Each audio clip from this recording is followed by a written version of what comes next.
नमस्कार दोस्तों।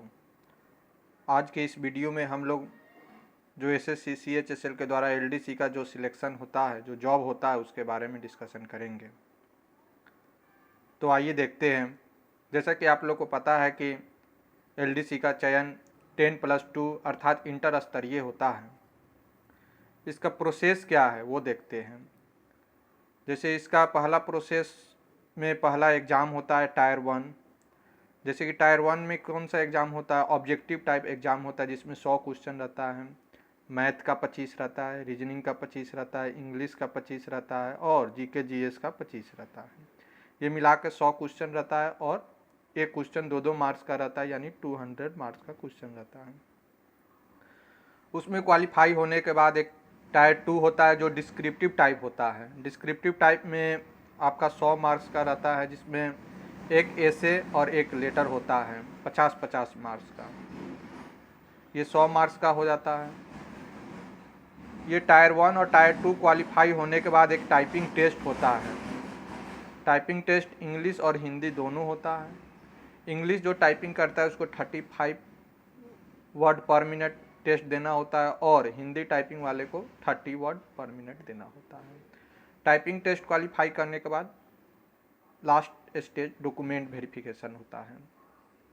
ये सारा प्रोसेस होने के बाद आपका एलडीसी में जॉब फाइनल होता है। अब इसके बारे में जानते हैं कि ये जॉब होता कहाँ है, जॉब का लोकेशन कहाँ होता है।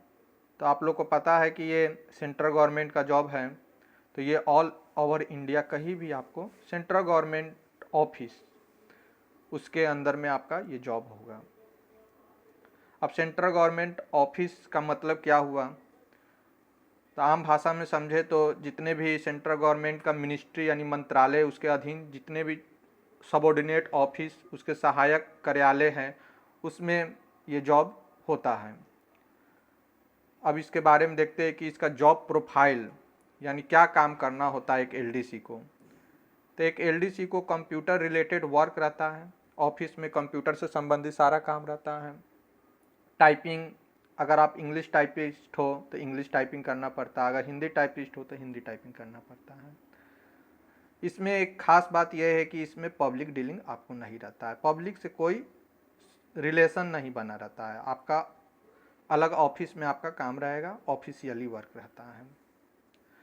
अब इसके बारे में जानते हैं कि इसका सैलरी शुरुआती दौर में क्या मिलता है। जैसे कि लोग कहता है कि सेंट्रल गवर्नमेंट वाले को 40,000 50,000 रुपया मिलता है, तो ऐसा नहीं है, ऐसा एक भ्रम है।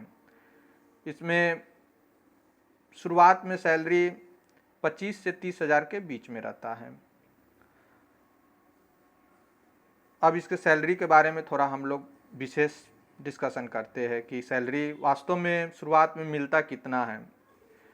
तो एक कैंडिडेट का सैलरी स्लिप मेरे पास है जो CHSL 2016 में ज्वाइन किया था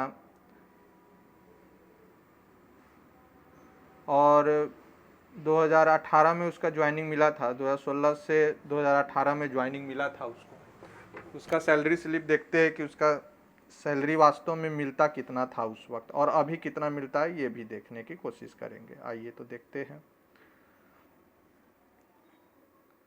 तो जैसा आप लोग को देख रहा होगा कि डेजिग्नेशन नेम यानी पोस्ट नेम एलडीसी है। कौन सा मंथ का सैलरी है, तो ये मंथ है सितंबर 2018 का। पे लेवल 2 है, पे लेवल 2, और ये कोस्ट में ब्रैकेट में डाला हुआ है 19,900 से 63,200। इसका मतलब ये होता है कि आपका शुरुआत में जो बेसिक पे रहेगा 19,900 रहता है और आप कभी भी अगर प्रमोशन नहीं हुआ, आप हमेशा एलडीसी के पद पे ही रह गए, तो आपका लास्ट बेसिक पे 63,200 रहेगा। यहाँ देखिए बेसिक पे यहाँ 19,900 है और इसमें हर एक साल एक इंक्रीमेंट लगता है। उसके बाद ये बेसिक पे में थोड़ा थोड़ा बढ़ोतरी होता है। तो आइए इस सैलरी के बारे में चर्चा करते हैं। यहाँ पे ऑफिशिएटिंग पे लिखा हुआ 19,900, मतलब ये बेसिक पे आपका लिखा हुआ है 19,900। डीए 1791 दिया मिला था उसको, डियरनेस अलाउंस यानी महंगाई भत्ता। HRM हाउस रेंट अलाउंस वो 5400 मिला था। टीपीटी 1472 रुपया यानी ट्रांसपोर्टेंस अलाउंस, ये कुल मिला के 28,563 रुपया हुआ, जिसमें CGEGIS 10 रुपया ये एम्प्लॉय का इंश्योरेंस का पैसा कटता है, और ये एम्प्लॉय टायर 1 जो NPS में जमा होता है 2169 रुपया जमा होता है।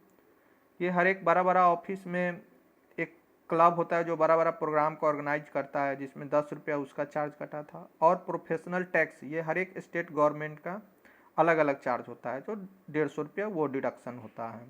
तो ये कुल 160 रुपया हुआ। इधर 169, तो 2169 और 160 ये दोनों को प्लस करके इसमें से माइनस करने पे 26,224 रुपया ये आपका नेट पे यानी इन हैंड आपका ये आपका सैलरी मिला था सितंबर 2018 में। और ये जो सैलरी मिला था ये एक सिटी में मिला था, एक सिटी का है।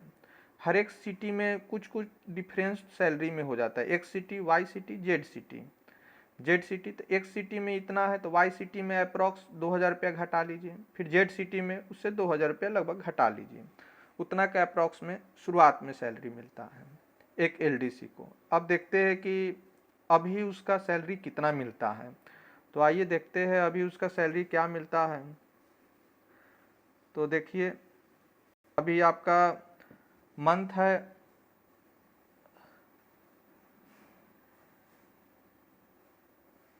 अप्रैल 2021 का पे स्लिप मेरे पास है।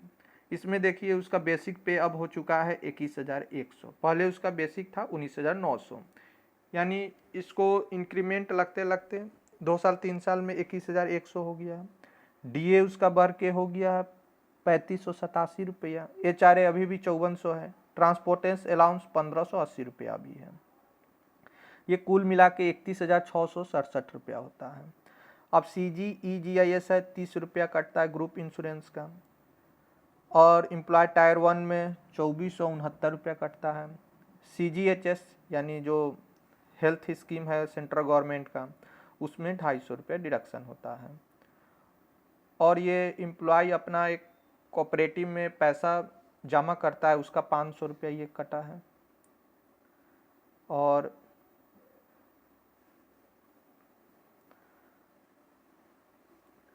₹30 रिक्रिएशन क्लब का है।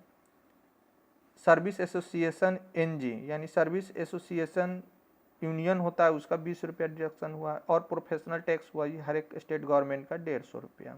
ये कुल मिलाकर 700, ये 2749, ये दोनों को प्लस करके इसमें से माइनस करने पे 28,218 रुपया अभी नेट पे मिल रहा है उस कैंडिडेट का एक LDC को।